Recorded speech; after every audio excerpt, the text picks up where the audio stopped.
I love racing games, and I've been pounding the drum for at least the last decade that there simply aren't enough of them. Oh sure, we still get Forza games, and there's a new Mario Kart launching on the Switch too, but most of the biggest racing franchises from just a couple of generations ago are completely missing in action. I want more racing games. Well, it seems that EastAsiaSoft must have heard my begging, because here we have Super Engine GT Turbo Spec, a new throwback game from the developer of Formula Bit Racing. Apparently, I'm going to need to be a little bit more specific with my requests in the future, because what I really want is a good racing game. Yeah, it's going to be that kind of review. Here's what I thought of Super Engine GT Turbo Spec.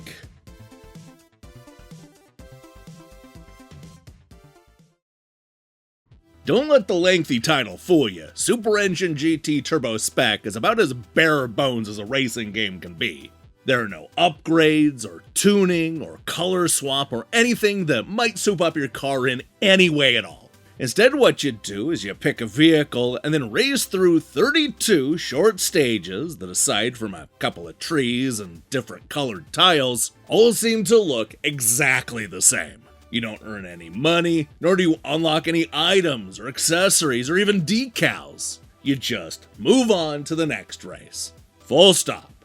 It's worth mentioning that the races can be played from a couple of different camera angles, including one that is overhead, making it look like a lot of classic racers from the 1980s.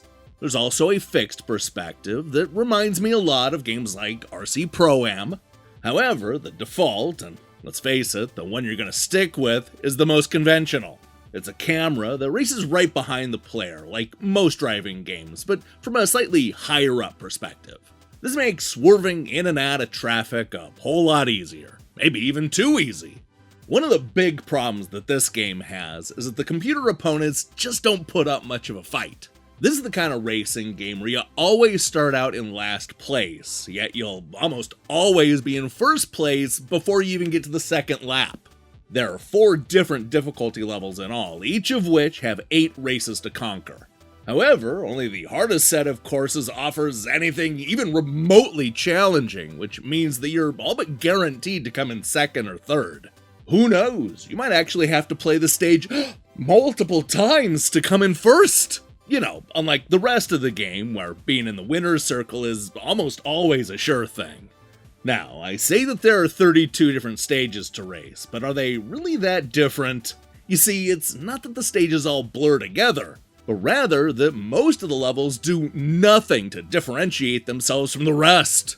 And it's somehow even worse than that, because the stage names don't even make any sense. You might expect the Desert Blaze level to be set in the desert during a heat wave, but it's not. It's actually a snow level. And before you ask, there isn't any snow or ice in either the Arctic Reach or the Glacier Point stages. Maybe the Midnight Plains course will shake things up and be set at night. Nope, it's still the middle of the day. There are no dangerous cliffs to watch out for in the Phantom Cliff level, and don't go looking for any water when racing through Tempest Isle. It's almost as if somebody came up with a list of location names and they were all assigned at random. Now look, if it sounds like I'm dogging on Super Engine GT Turbo Spec, well, it's because I am. This is not a very good game. But it's also not a complete failure. The various cars handle well, it's also bright and colorful, and did I mention that it's easy to get into no matter what kind of player you are? That's because the gameplay is basically reduced to accelerate and brake. I mean, there may be an emergency brake button too, but I wouldn't know because there's no way to look up what the buttons do.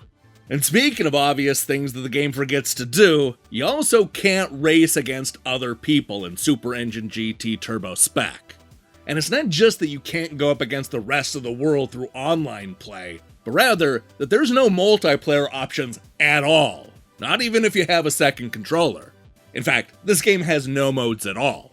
Starting the game means that you can select the Novice, Junior, Senior, and Pro stages, and the garage is only there to switch between a handful of cars.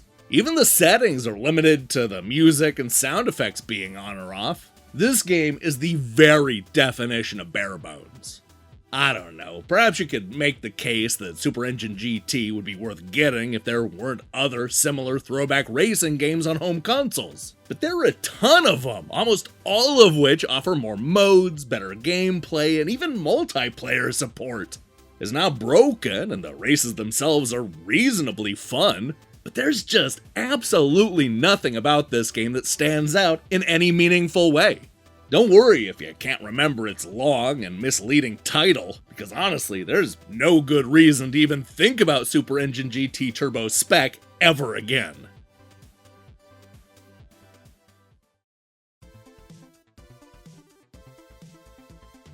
Speed around 32 similar-looking stages in Super Engine GT Turbo Spec, the year's most forgettable racing game. The textbook definition of barebones, this is a single-player-only game with barely any content and no modes to keep you playing for more than an hour or two. Worse yet, the computer opponents are far too easy and almost all of the stages have strangely misleading names. The lengthy title suggests that you're in for a much deeper racing game with tuning and customization, but there's just nothing like that here. Instead, what we get is yet another poorly executed throwback that fails to justify its existence. There's no reason to buy Super Engine GT Turbo Spec. None at all.